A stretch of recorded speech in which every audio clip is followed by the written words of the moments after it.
CAMO premium deck screws. They have a torque end on them, like a star end.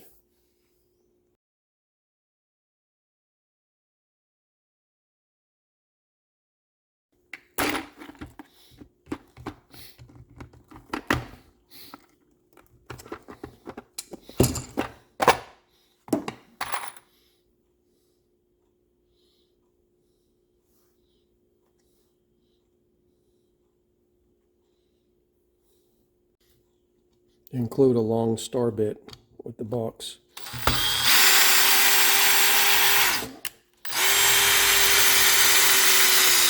See if it'll strip out.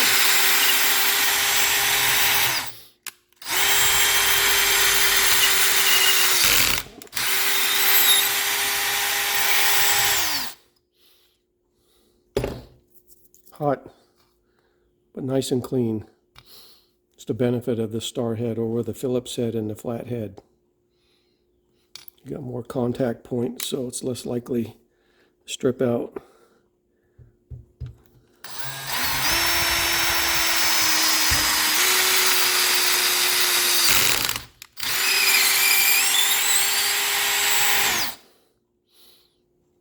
Good quality.